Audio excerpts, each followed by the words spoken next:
هەوڵەکانی حکومەتی عێراق بۆ گەڕاندنەوەی پارەکانی دەستەی گشتی باجەکان کە بە دزی سەدە ناسراوە بەردەوامە و سەرۆکی دەستەی دەستپاکیش گەڕاندنەوەی 2 ملیار و 600 هزار دۆلار لە کۆی 11 ملیۆن دۆلار ڕاگەیاند کە لەلایەن بەرپرسێکەوە دزراوە.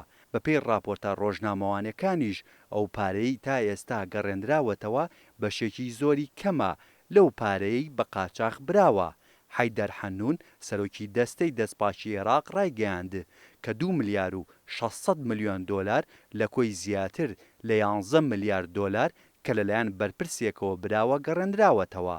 وتیشی ئەو بڕە پارەی کە لەلایەن تۆمەتبارەکەوە گەڕێنراوەتەوە لە چوارچێوەی ڕێوشوێنەکانی دادگاییکردندایە کە بڕیارە ڕۆژی 12 ئەم مانگە لە دادگای تاوانەکان یەکەم دانیشتنی دادگاییکردنی بەڕێوە بچێت.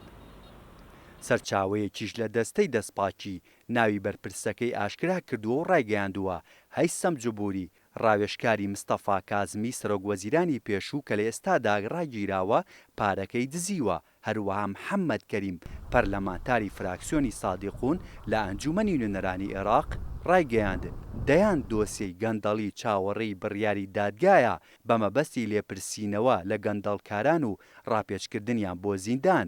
وتیشی هەندێک لایەن هەوڵی دواخستنی بڕیارەکانی دادگا دژ بە گەندەڵکاران و هەندێک لە گەندەڵکارانیش بۆ پاراستنی خۆیان هەوڵ دەدەن سیستەمێک لە گەندەڵکارانی لایەنگرانیان دروست بکەن لە پێناو ئەوەی دەستی لێکۆڵینەوەیان پێنەگات. لە دوای ساڵی 2023ەوە گەندەڵی تەواوی جومگەکانی حکومڕانی لە عێراق گرتووەتەوە و سەدان ملیارد دۆلار بە ڕێگەی جۆراوجۆر بە تاڵان براوە. دوایین دۆسەی گەندەڵیش بردننی 2 ملیار و 500 ملیۆن دۆلاری دەستەی گشتی باجەکان بوو لەلایەن 5 کۆمپانیاوە کە هەرایەکی گەورەی لە شەقامی عێراقیدا لێکەوتەوە و بە دزی سەدە ناوبرا.